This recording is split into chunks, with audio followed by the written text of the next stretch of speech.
I first heard the legend in the crooked cantina at the end of the Meridian Bazaar, where dust from dead comets sifted through the rafters like silver flour. The patrons there never shared the same shape for long.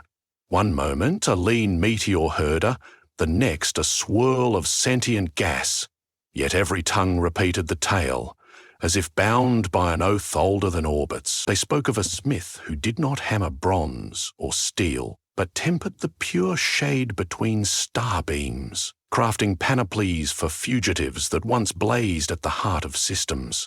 They called him the Shadow Smith, the welder of darkness, custodian of exiled suns seeking midnight refuge. I was skeptical. Legends cluster around cosmic crossroads the way barnacles cling to hulls, and I had catalogued enough of them to know that most disintegrate in the light of a single question, but a fragment of the story snagged on the burrs of my curiosity. Suns in exile. What crime could banish a star whose only instinct is to burn? Was there truly a sanctuary where such prodigals huddled, armoured not in fire but in night? I am an itinerant archivist. My trade is questions, so I set out along the anchorless routes to learn if darkness could indeed be forged.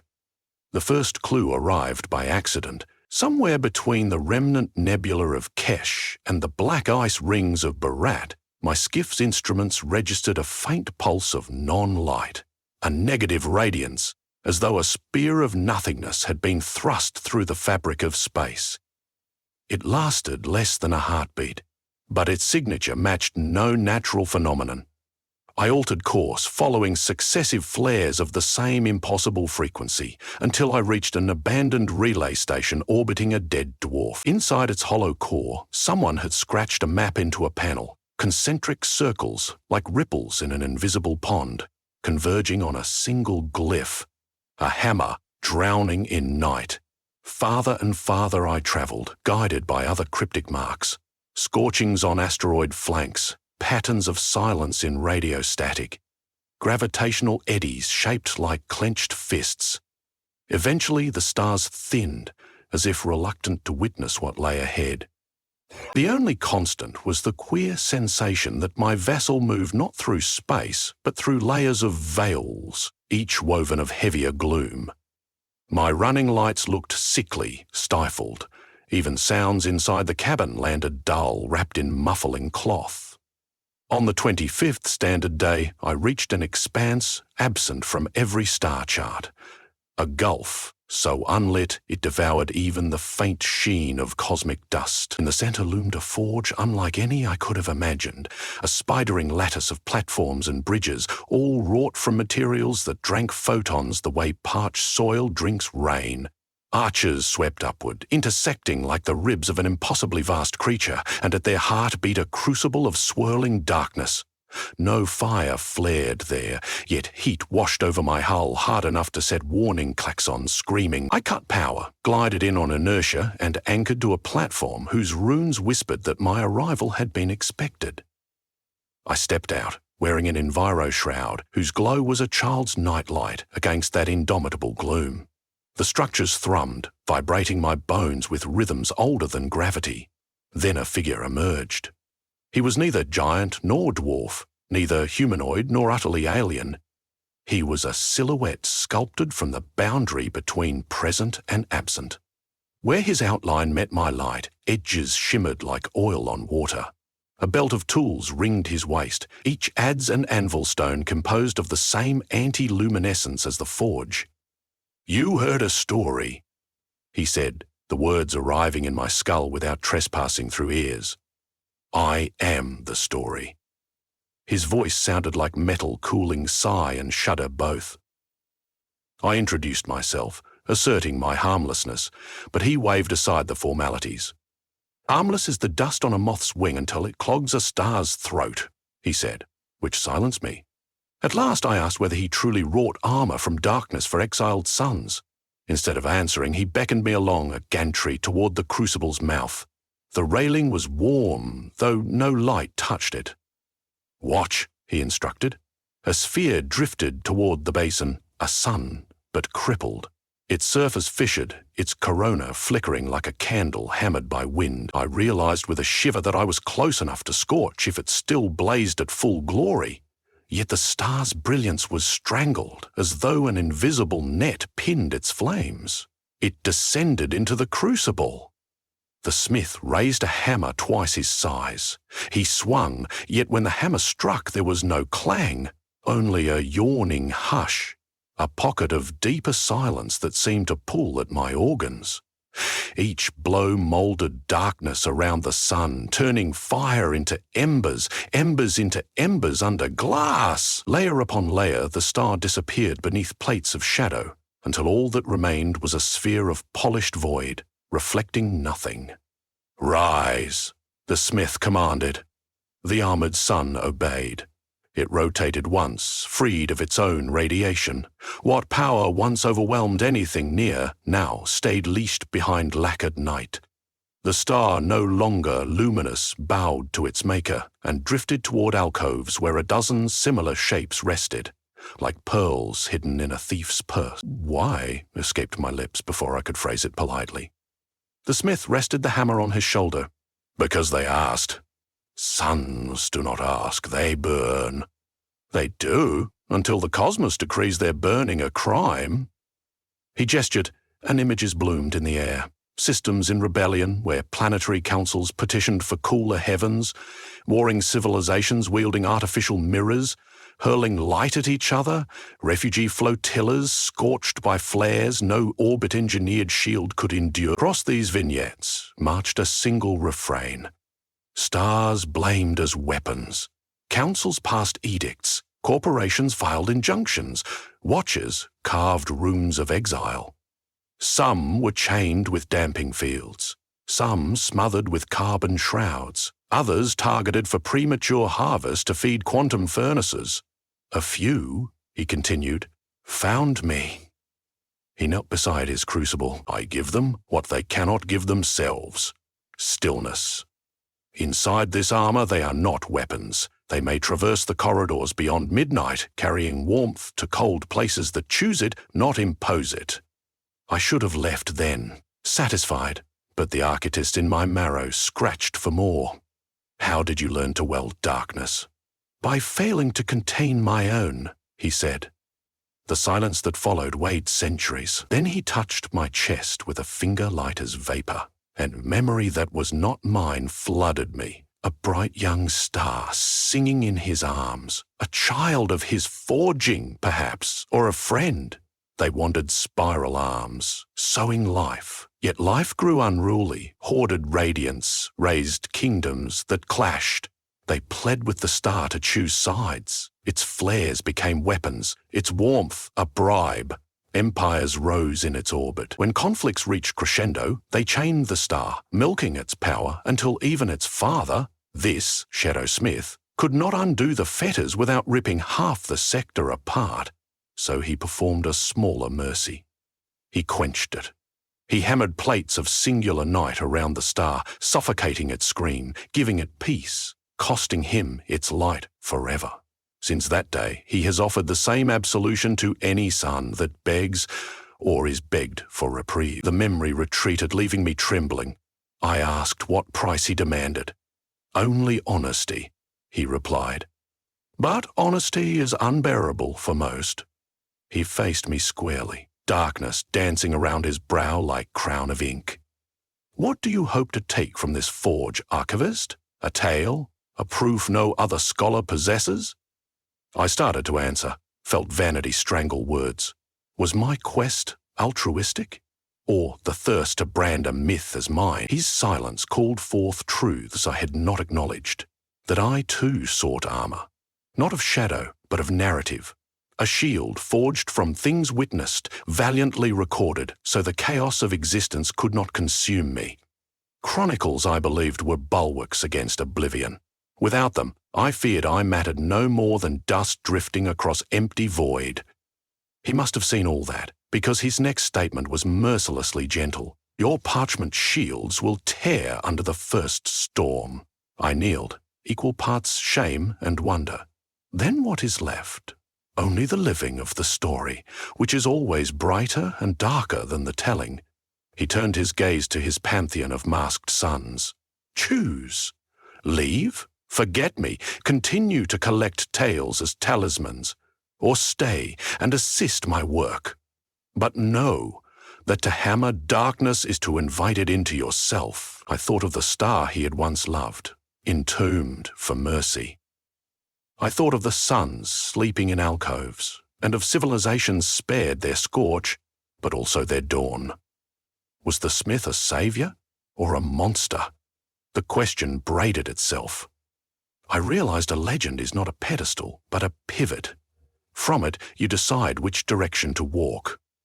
My decision burned its imprint in me before awareness closed its fingers. Teach me, I heard myself say. He did not smile. Stars do not smile, and perhaps neither do their smiths. He merely beckoned. One lesson first, then your choice is sealed. We approached a smaller crucible, its lip etched with constellations I recognized, my home cluster. Hovering above the void was a newborn star, so young its pulses sounded like laughter. Tiny flares licked at magnetic swaddling like playful tongues. This one, said the smith, has been declared a threat. Its eventual superflares will irradiate 3 sentient cradles. To warp its trajectory is impossible. Petitioners have requested permanent quenching. I recoiled. It hasn't had a chance to burn. He offered the hammer. Its shaft felt simultaneously weightless and infinite, like holding a sentence that could never be unspoken. Strike, he invited. End the calamity before it begins. I felt the star's heat on my cheeks, tender as lullaby.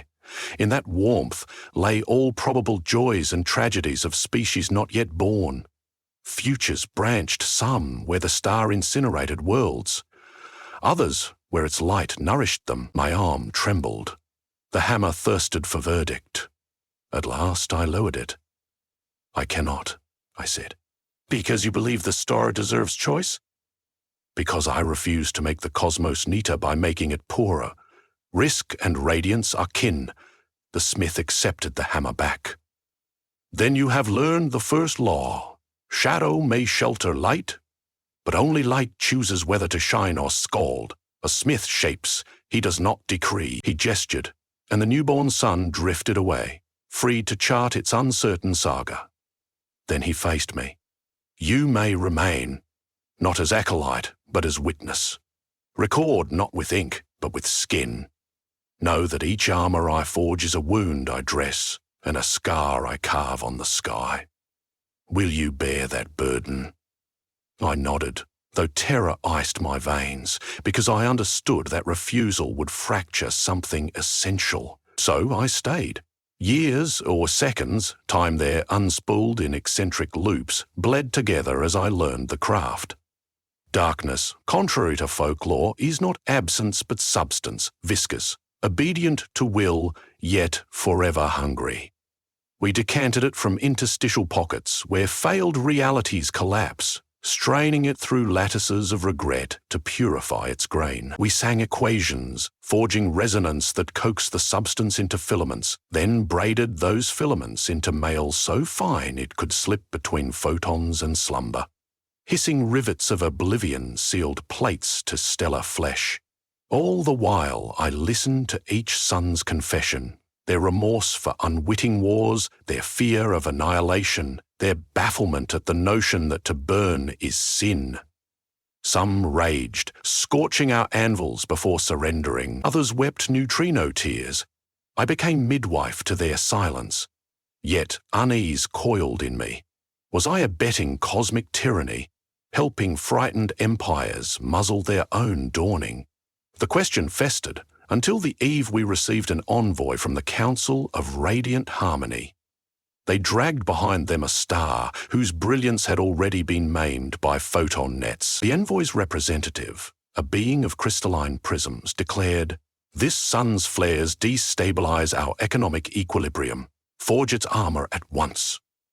The star struggled, flares striving messages in plasma morse. Translated, they read, I shelter life.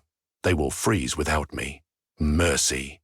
I looked to the Shadowsmith. His face was stone carved from dusk. Payment? He inquired, voice neutral. A comet core brimming with diamond neutrinos, the envoy replied. The smith nodded, and work commenced. I protested, but he silenced me with a glance that felt like a clip's. As we pinned the star to the crucible, its light washed across my skin, urgent, pleading. My heart fissured. I saw children on verdant moons curling under blankets of coming frost, unaware their day was being traded for gemstones. When the crucible yawned, I stepped between hammer and star.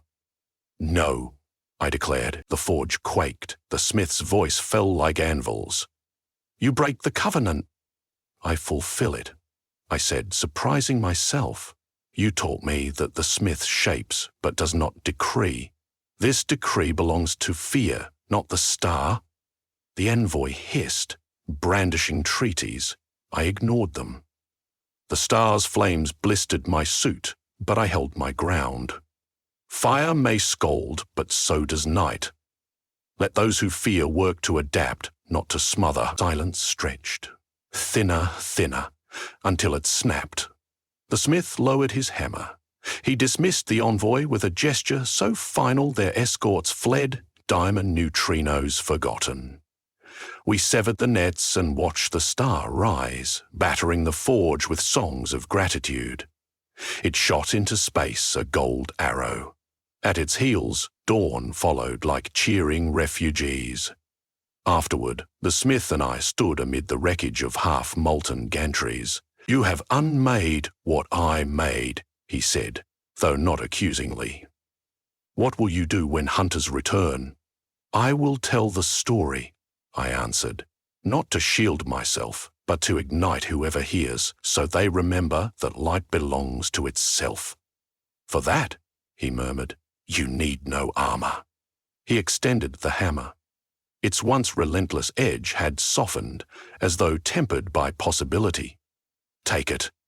A reminder that choice weighs as much as surrender. I accepted, feeling both freed and fettered. The hammer's heft settled into me, a promise I would spend a lifetime honoring. Already, I sensed new legends stirring, threads of rumor braided with defiance, traveling faster than warp. That someone had stood in the Shadowsmith's own forge and said no. I left the midnight sanctuary soon after. The smith remained neither condemned nor redeemed, but anew, not only an armourer of darkness, also a guardian of power. None still arrived seeking refuge, and he listened to their stories, yet sometimes, before metal met night, he asked a single question. Is there another path? And because possibilities are stubborn seeds, sometimes there was. I travel again, but different. The hammer is locked in a case of clear memory. I wield it only in words. When storytellers at the Meridian Bazaar crowd close, begging for proof, I give them none. Proof is a cage. Instead, I offer a gentler thing. An invitation. I tell them that somewhere between two breaths of eternity stands a forge that drinks light and sings silence. I tell them that a smith of shadows weighs petitions not by power or coin, but by courage. Most of all, I tell them that every star, every soul, harbours fire capable of blooming destruction or dawn. Some laugh, some scoff, some listen. Among the listeners are children whose eyes glitter like unspent flares. To them I confess the secret the Shadowsmith taught me during the quietest watch of the quietest night. That darkness is neither judge nor jailer, merely a loom. What it weaves depends on the hand that guides the shuttle. And every hand, however small, can choose its pattern. So the legend grows, not as chain, but as compass. Perhaps one evening, when the cosmos rolls over and flings its embers across the quilt of velvet yet again, a new pilgrim will trace the hidden maps of silence to that midnight forge. Perhaps she will carry a son inside her throat, aching to sing or to sleep. The smith will greet her, and the hammer, whether in my grasp or hers or his, will wait, and the question will hang in the hush between heartbeats. Will you stoke the blaze or temper it? Only she can decide.